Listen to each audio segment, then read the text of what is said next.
abordar el tema de la integración del Tribunal Electoral. Estaba comentando la visita de Xóchitl Gálvez al Tribunal Electoral y bueno, pues está ahí un tema importantísimo que es una autoridad electoral incompleta, digámoslo así, esa autoridad principalísima y otras tantas autoridades en el país, pero tiene una importancia crucial saber qué está ocurriendo con esta conformación del Tribunal Electoral del Poder Judicial, que es la ultimísima instancia para definir precisamente las elecciones en México. ¿Qué estás viendo, doctor Cosío? Mira, Carmen, primero creo que, y tú lo has analizado con tu equipo, con los colaboradores, estamos ante una decisión, ante una elección extraordinariamente complicada. A ninguno de nosotros se escapa la enorme cantidad de actos de violencia que se están realizando.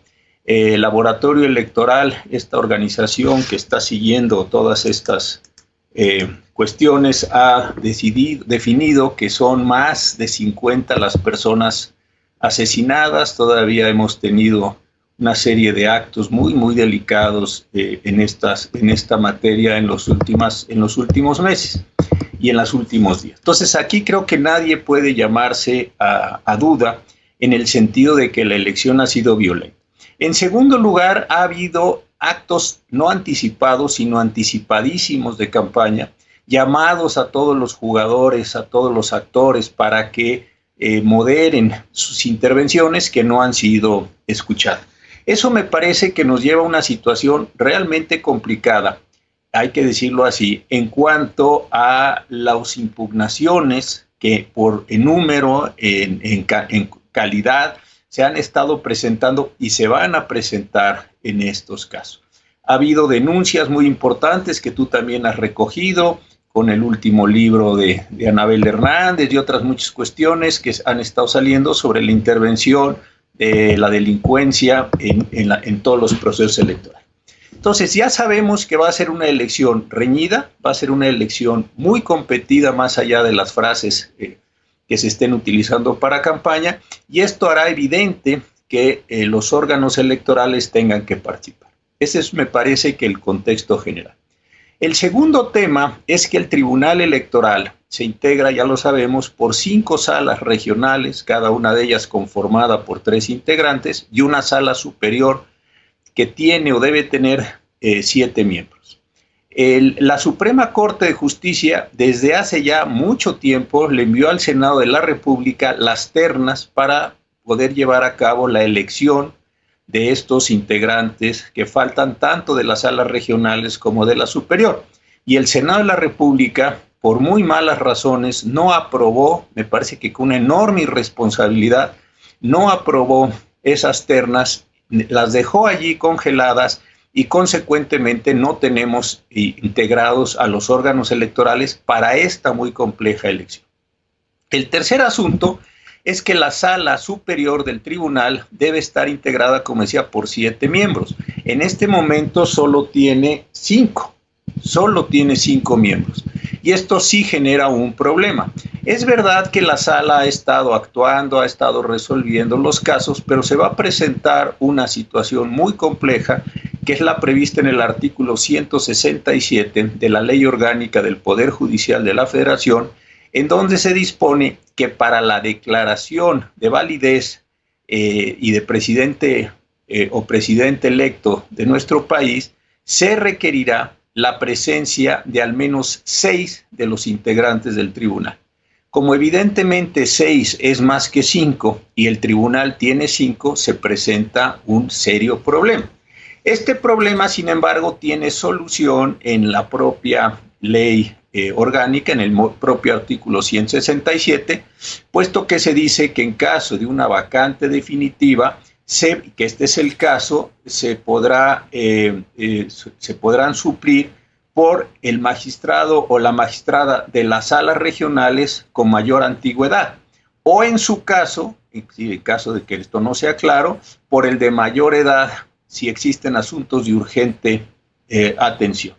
Entonces, ¿qué situación estamos? Que los 5 magistrados que están ahí son los que están designados por el Senado, Ya terminó el 30 de abril el periodo ordinario de sesiones. Es muy difícil que se vaya a convocar a un periodo extraordinario para nombrar a los 2 magistrados. Consecuentemente, para los asuntos de urgente atención, 1, y 2, para aquellos que requieran un quórum de 6, como es el caso de la declaración de validez de la elección del presidente de la República, se tendrá que llamar a uno de los integrantes de la sala superior, de las salas regionales. Ahora, las salas regionales se nombraron a los magistrados, en el mejor sentido, no es esto nada denostativo, por paquete, de forma tal que entraron 5 magistrados y magistradas al mismo tiempo, por lo cual va a ser difícil determinar que uno de ellos tiene más antigüedad que los otros.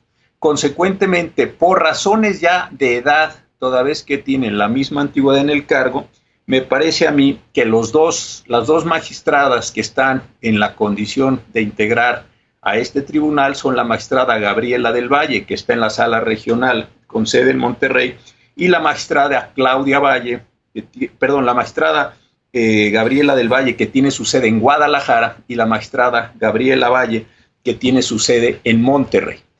Creo entonces que el tribunal tiene que designar, desde luego para la elección o para la declaración de validez, a uno o a las 2 magistradas para integrar el número de 7. Y este asunto sí me parece que es de la mayor importancia. ¿Por qué razón? Porque si solo se designara a una, el tribunal se integraría evidentemente por 6 magistrados. Y en caso de que se llegara a una situación de empate, la presidenta del tribunal, la magistrada Mónica Soto, tendría voto de calidad. Creo yo que en una elección tan compleja, tan competitiva, tan cuestionada, no es una buena idea jugar a esta condición extrema, a esta condición de riesgo, sino que el tribunal, desde mi punto de vista, para constituir debidamente la institucionalidad del órgano, debiera designar a estas 2 magistradas, a la magistrada del Valle y a la magistrada Valle, una de Guadalajara, la otra de Monterrey, para integrar el órgano y tener los 7 votos, y que en caso de discusión, etcétera, pueda salir por una mayoría mínima de 4-3 y no se produzca la situación a la que me estoy refiriendo. Y hay otro elemento que también me parece de la mayor importancia, Carmen. ¿De verdad tiene el tribunal necesidad de esperarse para instruir y resolver todos los procedimientos que se están presentando con 5 miembros y nada más con 5 miembros? ¿O en este momento es una decisión institucional, inteligente y responsable designar desde ahora a las 2 magistradas que deben integrar el tribunal? Estamos a pocas semanas, pocos días ya de la elección. Creo que muchos de los asuntos que se van a tener que resolver para la elección o para la declaración de la elección se están sustanciando y resolviendo ya desde ahora, y a mí me parece que sería un gesto de enorme institucionalidad y responsabilidad que de una vez se designen a estas 2 magistradas, dado que el Senado de la República no hizo ni va a hacer su trabajo, para que de una buena vez el tribunal esté conformado por 7 integrantes. Esos 7 integrantes podían ir resolviendo todos los asuntos de urgencia y también ir preparando la resolución para, cuando terminen todos los procesos electorales, determinar esta condición. Creo que esto hablaría muy bien del tribunal. Creo que también no lo van a hacer. Me parece que esta situación en donde están 5 integrantes con un tribunal, hay que decirlo, muy dividido, muy fragmentado. Ya sabemos que dentro del periodo del presidente López Obrador se ha sustituido ya han habido 4 presidentes, nada más en esto, empezando por la magistrada Otalora, después por el magistrado Vargas, el magistrado Reyes, ahora la magistrada Soto.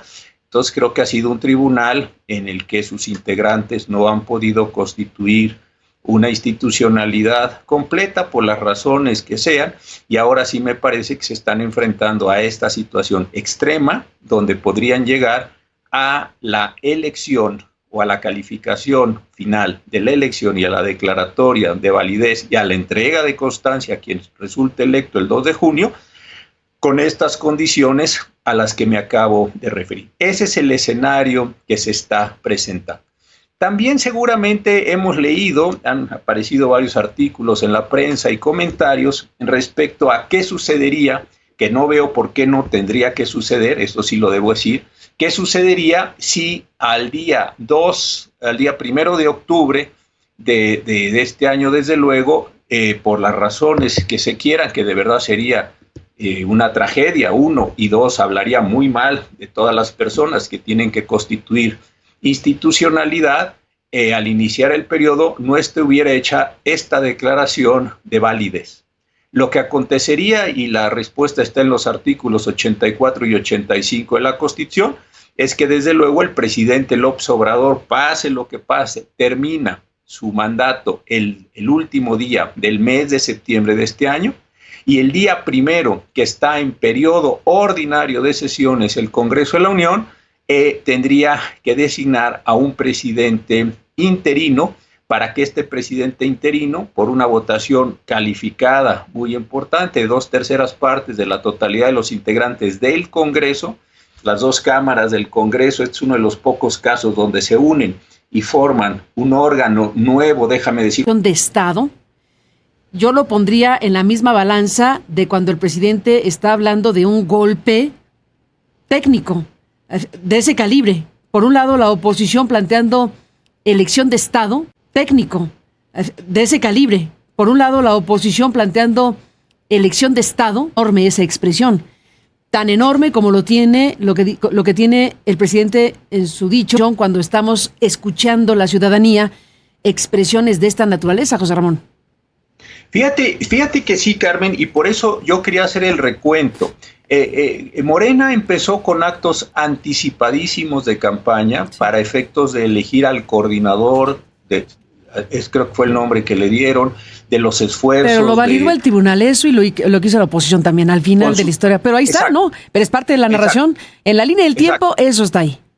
Empezó. Luego la oposición reaccionó o cometió la misma violación y empezaron con sus procesos internos.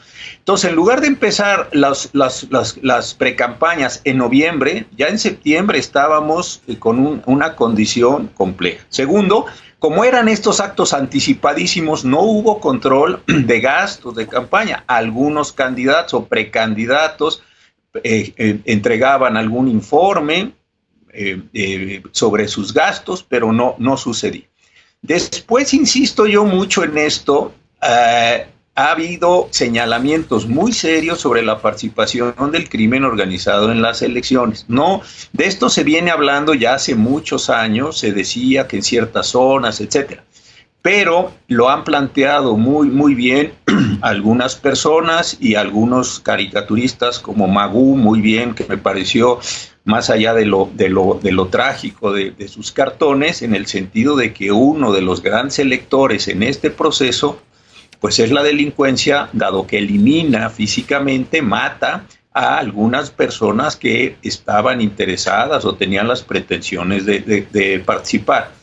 Tercero, en la cantidad de dinero de la delincuencia y de fondos que se están moviendo, pensémoslo en términos de bardas, anuncios espectaculares, todo lo que conllevan estas actividades, es enorme, y sobre eso ha habido poco control, insisto, porque le ha faltado, me parece a mí, energía al Consejo General del Instituto Nacional Electoral, unos llamados bastante tibios en algunas ocasiones, no un ejercicio pleno de sus facultades.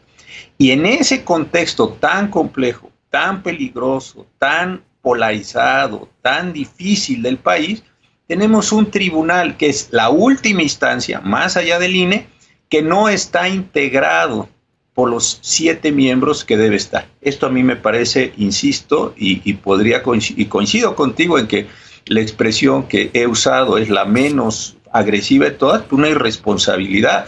Llegas a una elección sin tener un órgano integrado. No es que se presentó un caso fortuito, una fuerza mayor, donde uno de los integrantes cerca de la elección tuvo que abandonar el cargo por la razón que sea. No. Es que tuvieron la posibilidad en el Senado de llevar a cabo estas designaciones y no las hicieron.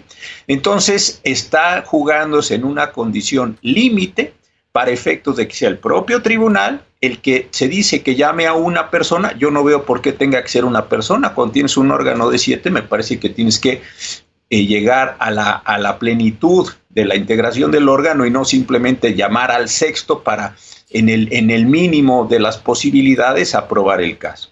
Y la tercera cuestión, de veras, es estos 5 integrantes van a llevar a cabo todo el proceso y solo van a llamar a un sexto para integrar un quórum final, y ese quórum final simplemente para hacer la declaratoria, o van a llamar a un sexto para que exista la posibilidad otra vez de que queden empatados y la magistrada presidenta ejerza un voto de calidad. A mí me parece que es estar jugando francamente en los límites de todo, cuando desde hoy se podría integrar el órgano, porque están en una situación que me parece de urgente atención, y están preparando también los actos que van a llevar a la calificación y a la declaración. Supongamos que no lo hacen en este momento por las razones que se quiera. Entonces, nada más van a, insisto, a nombrar un sexto para cubrir el expediente, o van a nombrar a las 2 magistradas. Ya se sabe quiénes son, la magistrada del Valle de Guadalajara y la magistrada Valle de Monterrey, de acuerdo con mis cuentas. Ahora, a lo mejor yo estoy equivocado en un tema de las edades. Bueno, pues entonces que se nombre a quien está. Ahí hay 5 personas que pueden cubrir estas vacantes. Pero sí me parece que es estar jugando en una situación extrema de un enorme riesgo, ya no solo por la institución, ya no solo por el prestigio de la institución, ya no solo por la honorabilidad de los magistrados, sino estamos jugando una situación muy compleja, dado el contexto general de la elección que estamos enfrentando, Carmen, que ya la hemos descrito hasta el cansancio muchísimas personas, y lo acabamos de hacer en un apretadísimo resumen. Actos anticipadísimos de campaña, falta de control de las precampañas, falta de control en las campañas, participación de las delincuencias organizadas, una cantidad de flujos de efectivo corriendo por todos lados. Y en todo ese contexto, un órgano que califica finalmente y le levanta la mano al ganador ya sin posibilidad ninguna de impugnación, con un órgano de 5, cuando debe ser de 7,